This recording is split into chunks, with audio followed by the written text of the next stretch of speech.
బిడ్డలారా, ఈ దినము కీర్తనలు 34 వచనాన్ని ధ్యానిద్దాం.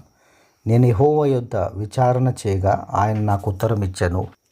దావీదు భక్తుడు ఎప్పుడైనా కూడా తనకు ఏది జరిగినా దేవుని యొద్ద విచారణ చేయువాడు. దేవుని బిడ్డలారా, ఒకసారి సిగ్లగ్ అనే ప్రాంతం నుండి వారు బయలుదేరి తిరిగి వచ్చిన సమయంలో, వారి ప్రాంతానికి వారు తిరిగి వచ్చిన సమయంలో వేరే వారు వచ్చేసి, శత్రువులు వచ్చి వారి భార్యలను పిల్లలను తీసుకొని వెళ్ళి, వారి సామాన్లను తీసుకువెళ్ళి, వారి ధన సంపదను తీసుకొని వెళ్ళి వారి యొక్క డేరాలను కాల్చివేస్తారు. అప్పుడు దావీదు తన సైన్యం వచ్చి చూసినప్పుడు వారి భార్య బిడ్డలు లేనందున, వారి యొక్క డేరాలు కాల్చివేసి ఉన్నందున వారు భయంకరముగా ఏడ్చి దుఃఖిస్తారు. ఆ ఏడుపు ఎంతో దూరం వరకు వినిపిస్తుంది.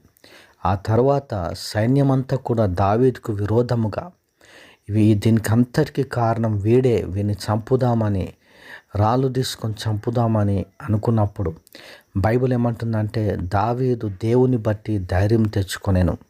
దేవుని బిడ్డలారా, దేవుని బట్టి ధైర్యము తెచ్చుకొని దేవుని యొద్ద విచారణ చేసినప్పుడు, ప్రభువా నేను వీరిని తరిమెదనా, నా వారిని రక్షించుకునేదనా అని దేవుని యొద్ద విచారణ చేసినప్పుడు, వెళ్ళుము, నీ వారిని తెచ్చుకుందువని, నువ్వు తరుము అని దేవుడు సెలవిస్తాడు. నిజముగా అద్భుత రీతిగా దేవుడు వారిని నడిపించిన తర్వాత, అక్కడ యుద్ధము చేసి తిరిగి తన వారిని అందరినీ కూడా తీసుకొచ్చిన తర్వాత ఎంతో సంతోషిస్తారు. దేవుని బిడ్డలారా, పోగొట్టుకున్నంత కూడా తిరిగి దావీదు పొందుకుంటాడు.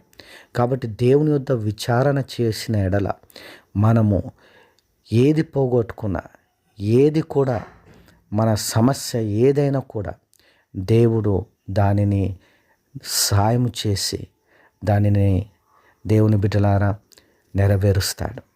కాబట్టి దేవుని యొద్ద విచారణ చేయడము మనం నేర్చుకోవాలి. ప్రతి విషయంలో కూడా దేవుణ్ణి అడగడం నేర్చుకోవాలి. అట్టి కృప దేవుడు మనందరికీ అనుగ్రహించునుగాక. ఆమేన్.